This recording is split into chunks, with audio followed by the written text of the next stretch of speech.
अस्सलाम वालेकुम। कैसे हैं आप सभी लोग। आई होप कि आप सभी बिल्कुल खैरियत से होंगे, बिल्कुल मज़े में होंगे। अल्हम्दुलिल्लाह मैं भी बिल्कुल ठीक हूँ।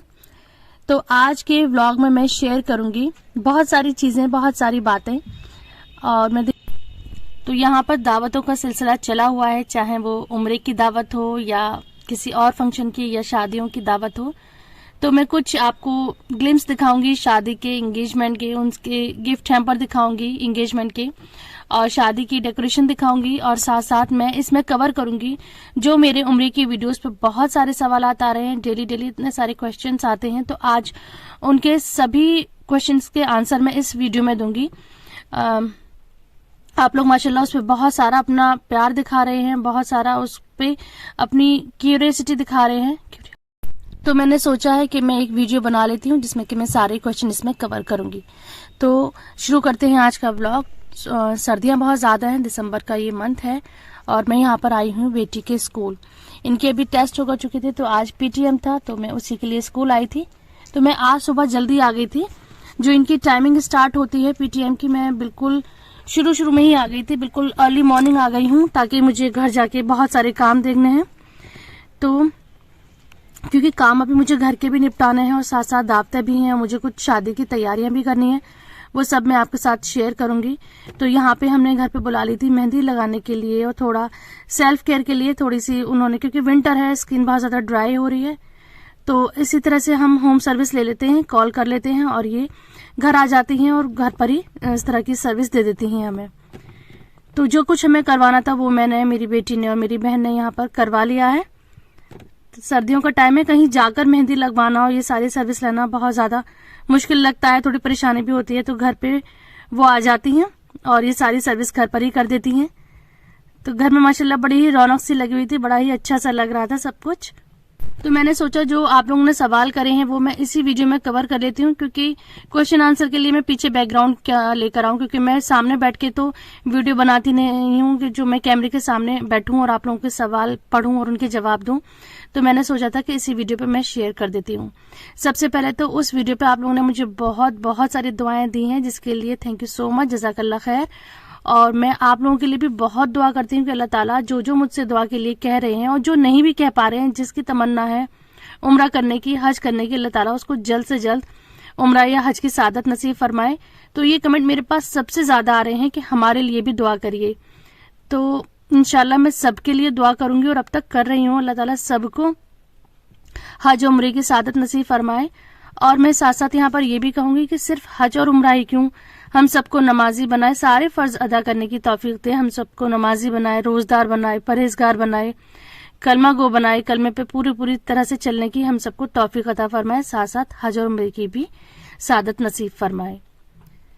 और एक रिक्वेस्ट थी जो कि बहुत आ रही थी, कि मतलब चैनल पे भी क्वेश्चन कर रहे थे और लोग जो मेरे आसपास हैं वो भी क्वेश्चन कर रहे थे कि उम्रा किस तरह से किया जाए, मतलब उसका तरीका क्या है, कहाँ पर क्या दुआ पढ़नी है, रहम कहाँ पहनना है, उसकी एहतियात क्या करनी है, किस तरह से उसको पूरा परफॉर्म करना है। तो इसके लिए सवालात थे, तो इसके हवाले से मैंने डिटेल एक वीडियो बना दी है, जिसकी मैं लिंक ऐड कर दूंगी, आप लोग चाहें तो उसको चेक कर लिएगा। तो और नेक्स्ट क्वेश्चन मैं यहाँ पे लेती हूँ कि एक मेरी बहन ने कमेंट करा था कि मेरी 16 मंथ की यानी 16 मंथ की मेरी छोटी बेटी है, उसके लिए कोई टिप्स दे दें। तो मैंने उनसे यही कहा था और मैं यहाँ वीडियो में भी यही बात बता रही हूँ कि इतना छोटा बच्चा है तो आप कोशिश करें कि आप भीड़ से बहुत दूर रहें, भीड़ में जाने की कोशिश ना करें, आप गिलाफे काबा को छूने की कोशिश ना करें, या आप ऐसी जगह पे ना जाएं जहां भीड़ बहुत ज्यादा हो या धूप बहुत ज्यादा हो। तो इस चीज से बच्ची को परेशानी हो सकती है। या तो आप ऐसा करें, जो आपके साथ पार्टनर आए हैं आप रूम पर उनको छोड़ें बच्ची के साथ, पहले आप उम्रे के पूरे अहकाम जो अरकान है उसको कंप्लीट करें। अगर आपके साथ मतलब एक दो लोग आए हैं और आपको लगता है कि आप अपनी बच्ची को उनके पास छोड़ सकती हैं, वो सेफ है, तो आप ऐसे ही करें। होटल पे पहले बच्ची को उनके साथ छोड़ें, आप उम्रा अपना कंप्लीट करें, फिर जब आप अपने होटल पर रूम पर आ जाएं तो बच्ची को आप संभालें, और जो रुकी हुई थी आपके साथ या जो रुके हुए थे आपके साथ, फिर वो जाके अपना उम्रा कंप्लीट करें और धूप से और भीड़ से बच्ची को बचा कर रखें। और अब तो विंटर सीजन स्टार्ट हो गया, वहां पर ठंड भी है।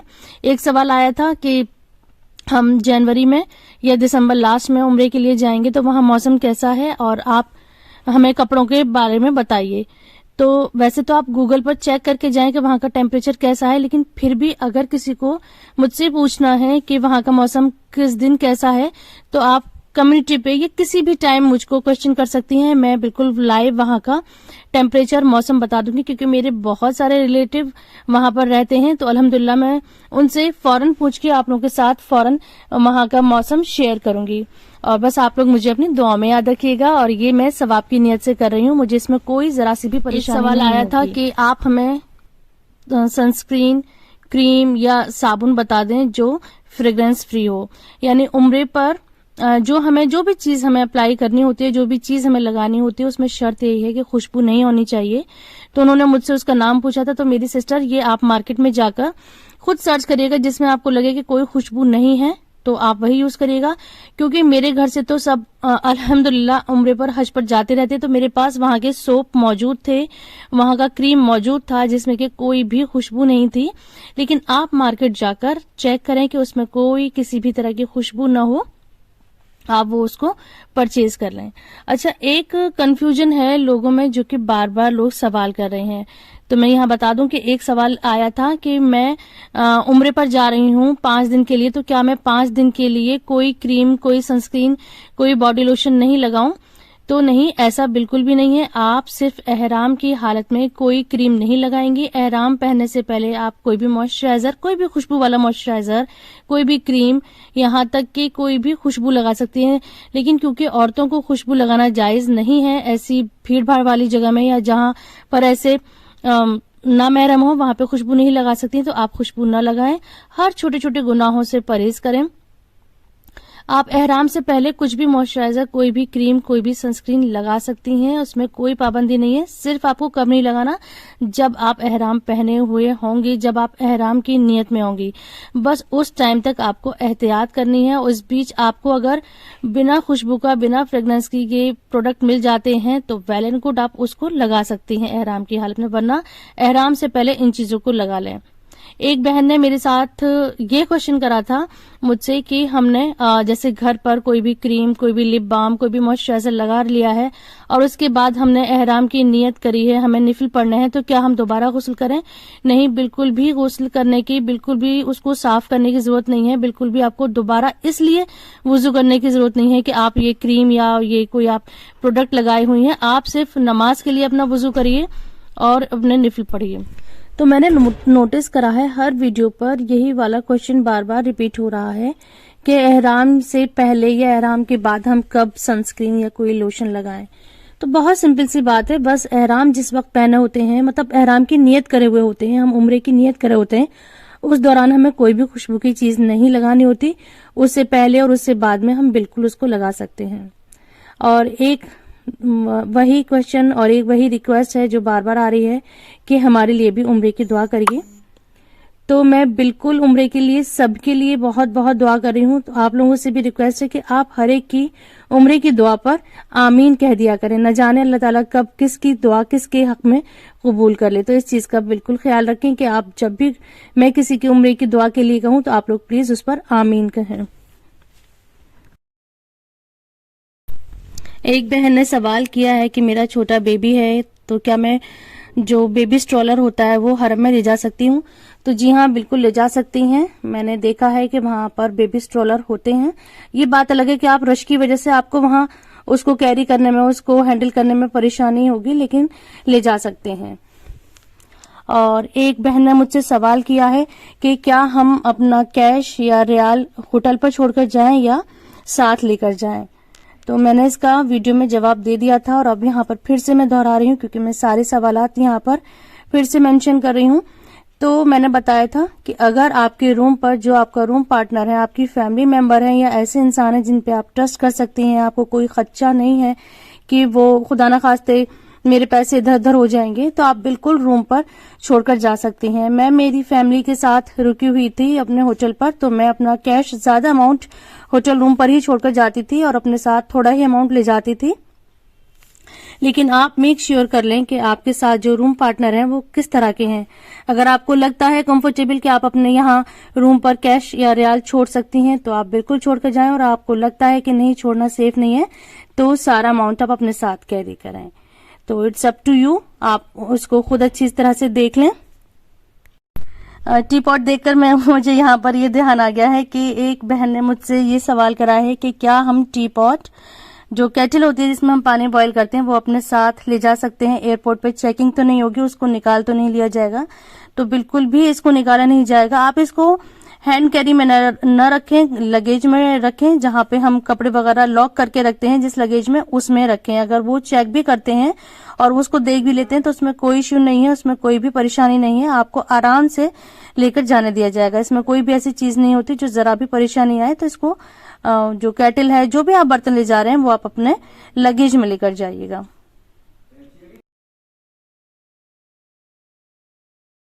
और साथ साथ मैं यहाँ पर ये भी बता दूं, जो वीडियो में आप लोग देख रहे हैं वो सब क्या है। तो यहाँ पर मैं दिखा रही हूँ कि एक एंगेजमेंट थी, तो मैंने उसके गिफ्ट हैम्पर दिखाए थे कि एंगेजमेंट में क्या क्या लेकर गए थे।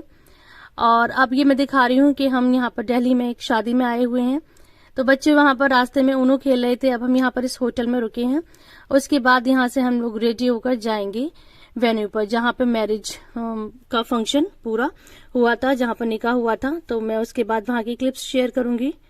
बहुत ज्यादा ठंड थी और डेकोरेशन बहुत ही खूबसूरत थी। यहाँ जो ये डेकोरेशन है ये ओरिजिनल रियल फ्लावर से डेकोरेशन हुई थी। बहुत ठंडा था यहाँ, मौसम बहुत प्यारा लग रहा था। तो वो सब मैं आपके साथ शेयर करती हूँ। तो मैं यहाँ पर आगे बढ़ती हूँ आप लोगों के सवालों के साथ। और एक ये बात लोग बहुत ज्यादा पूछते हैं कि हमें जो शॉपिंग है, जो हमें हदिया देना है, ये जो भी हमें खरीदारी करनी है वो कहाँ से करें, मक्का से करें या मदीना से करें। कुछ लोग कहते हैं मक्का ज्यादा कॉस्टली है, कुछ लोग कहते हैं मदीना ज्यादा कॉस्टली है। तो देखिए, मैं यहाँ पर अपना एक्सपीरियंस शेयर करूंगी। मुझे जो लगा था, हमने ज्यादातर शॉपिंग मक्के से कर ली थी। फिर हमसे कहा था लोगों ने कि नहीं, मदीना में जो चीजें हैं वो बहुत ज्यादा सस्ती मिलती हैं, तो वहां पर आप ट्राई करें, वहां से लीजिएगा। तो हमने अपनी शॉपिंग वहीं पर रोक दी थी।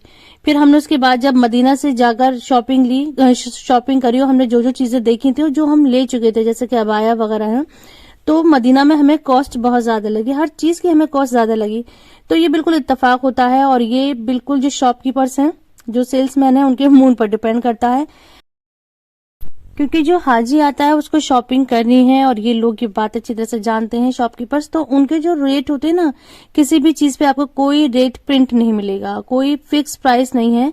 यहाँ पर कितनी भी बार्गेनिंग हो सकती है, किसी भी चीज के रेट फिक्स नहीं है। एक चीज पर आपको एक शॉप पर आपको एक चीज 5 रियाल की मिलेगी तो दूसरी शॉप पर वही चीज 10 रियाल की मिलेगी। तो मैं यहाँ पर अब आप लोगों के साथ अपना एक्सपीरियंस, अपना जो तजुर्बा है, यही शेयर करना चाहूंगी कि आप जो मेन रोड पर शॉप्स है ना, उनसे चीजें ना लें। उनसे चीजें लेंगी तो ऑब्वियसली वो लोग महंगी देंगे।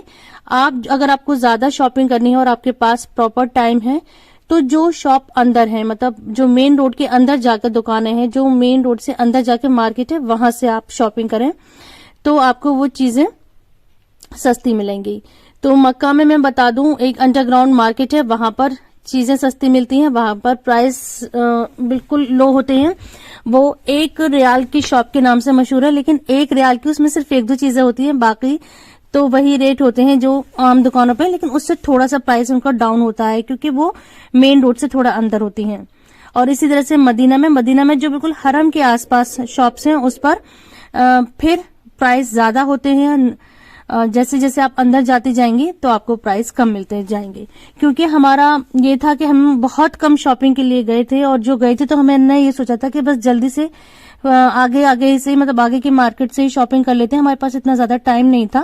और जब हमने ले लिया था उसके बाद फिर हमें वो शॉप्स पता चली थी, तो तब तक हम अपनी शॉपिंग कर चुके थे। तो वही सब मैं आपके साथ शेयर कर रही हूँ। अगर आपको ज्यादा शॉपिंग करनी है तो थोड़ा सा टाइम उस पर लगाएं, थोड़ा दूर जाएं, थोड़ा अंदर वाले मार्केट में जाएं, वहां से शॉपिंग करें।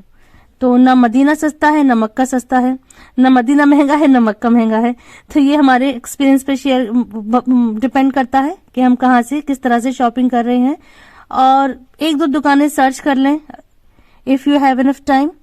सर्च करने के बाद ही ये सामान लें तो ऑब्वियसली थोड़ा बहुत पैसा बच ही जाएगा। वैसे मेरी नियत तो ये थी कि जो हमने सामान लेना था ले लिया, बस ज्यादा से ज्यादा हम हरम में ही रुकना चाहते थे।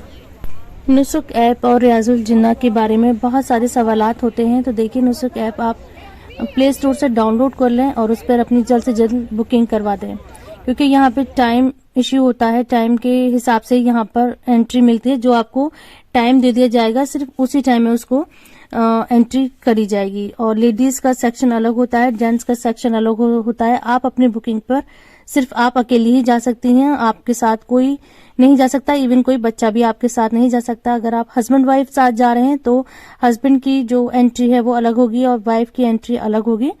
यानी एक एंट्री पर, एक पास पर, एक परमिशन पर सिर्फ एक इंसान की ही एंट्री होगी। इस बात को बिल्कुल अच्छे से आप लोग अपने माइंड में रख लें। और इसकी जो बुकिंग है वो आप ऑनलाइन जल्द से जल्द करवा लें, बहुत इजीली बुक हो जाता है।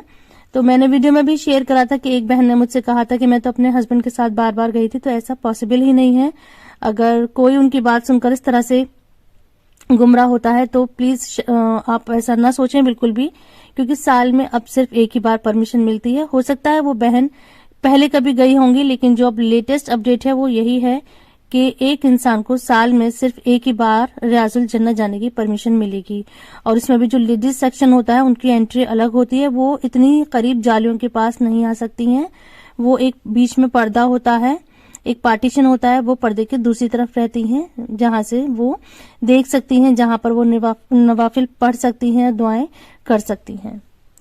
तो यहाँ पर मैंने ऑलमोस्ट सारे ही सवालात आप लोगों के कवर कर लिए हैं, जो मेरे उम्रे की वीडियोस पर आ रहे थे। आई होप अब आपको सारे डाउट क्लियर हो गए होंगे। अब भी अगर आपको कोई बात पूछनी है मौसम के हवाले से या वहां की कोई लेटेस्ट अपडेट चाहिए तो मैं फौरन उसका रिप्लाई दूंगी, कमेंट में ही उनको फौरन जवाब दूंगी, ताकि उनको किसी तरह की कोई परेशानी ना हो। और ऐसे ही आपको कोई दूसरी वीडियो चाहिए तो मैं दोबारा से वीडियो भी शेयर कर दूंगी। बस आप लोग मुझे अपनी दुआओं में याद रखिएगा और इस वीडियो को, इस चैनल को अपना प्यार दीजिएगा। मिलते हैं दूसरी वीडियो के साथ। अपना बहुत सारा ख्याल रखिए। अल्लाह हाफिज।